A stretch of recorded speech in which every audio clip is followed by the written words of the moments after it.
সালামু আলাইকুম। হঠাৎ করে উত্তপ্ত হয়ে উঠেছে চট্টগ্রাম বিশ্ববিদ্যালয়ের ক্যাম্পাস। গতকালকে রাত্রে থেকে আপনারা দেখেছেন যে স্থানীয়দের সাথে ছাত্রছাত্রীদের দফায় দফায় সংঘর্ষ, এবং কি মাঝখানে আমরা দেখেছি ছাত্রদের দাবি যে পুলিশ অথবা আর্মি এখানে কারোরই উপস্থিতি নেই।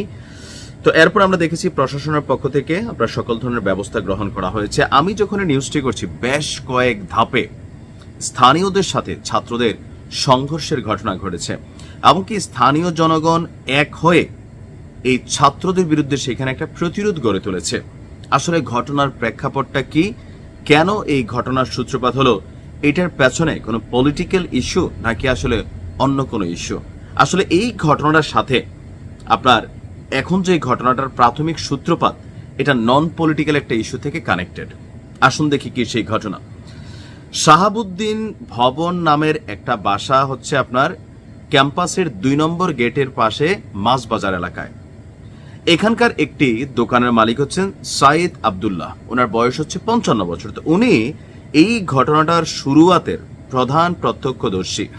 তো তিনি আপনার গণমাধ্যমকে বলছেন যে গতকালকে রাত 11:30টার দিকে এই ভবনে ভাড়া থাকা এই চট্টগ্রাম বিশ্ববিদ্যালয়ের একজন ছাত্রী বাসায় ঢোকার চেষ্টা করেন। তিনি বাসা থেকে বের হয়েছিলেন প্রয়োজনীয় কিছু জিনিসপত্র কেনাকাটার জন্য।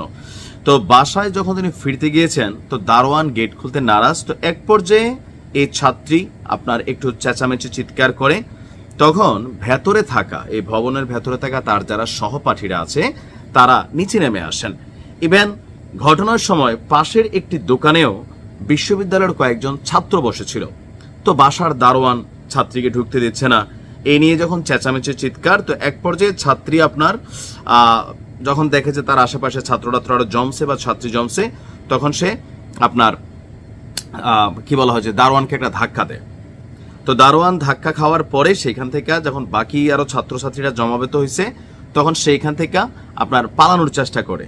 তো এক পর্যায়ে আবার সে যখন দৌড়ে পালাচ্ছিল, তখন সিএনজি ড্রাইভার যারা আছেন কয়েকজন, তারা আবার এই চালকরা যারা আছেন তারা দারোয়ানকে রক্ষার জন্য চেষ্টা করেন। তখনই ছাত্রদের সাথে সংঘর্ষ বাধে।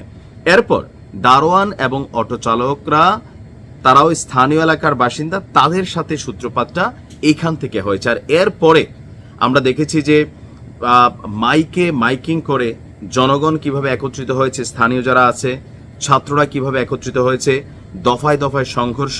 তবে এই সংঘর্ষে প্রায় 150 ছাত্র এই মুহূর্তে আপনার কি বলা হয় যে আহত অবস্থায় আছে। চাপাতি, রামদা, সেনি, মানে অনেক কিছু নিয়ে স্থানীয় জনগণ ছাত্রদের প্রতিরোধ করছে। আর এই অবস্থায় কয়েকটা ফুটেজও ভাইরাল হয়েছে। আপনারা দেখছেন যে ছাদ থেকে কয়েকজনকে কুপিয়ে ফেলে দেওয়া হয়েছে, আবার অনেকে অবরুদ্ধ অবস্থায় আছে এই বাসা বাড়িগুলোর মধ্যে। তো এই ঘটনাটা আপনার নতুন না, চট্টগ্রাম বিশ্ববিদ্যালয়ের ক্যাম্পাসে অতীতেও এমন ঘটনা বেশ কয়েকবার ঘটছে।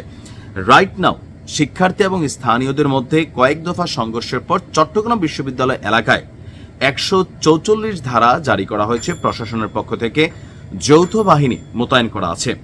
সংঘর্ষের ঘটনা নিয়ে আজকে সন্ধ্যা 7টা পর্যন্ত, আমি যখন নিউজটা রেকর্ড করছি এই অবস্থা।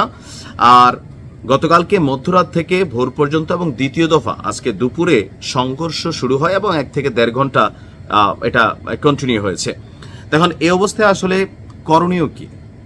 এইটার করণীয়র জন্য আসলে কোনো সলিউশন খুঁজে পাওয়া যায় নাই, কারণ স্থানীয় লোকদের সাথে ছাত্ররা যখন পাঙ্গা নেয়, আবার স্থানীয়দের বক্তব্য যে আশেপাশে ম্যাচগুলোর মধ্যে ছাত্ররা ছাত্রীদেরকে নিয়ে আসে, অবৈধ কর্মকাণ্ড করে, এগুলো নিয়ে বেশ কয়েকবার ওয়ার্নিং দেওয়া হয়েছে, তারা রুলস মানে না।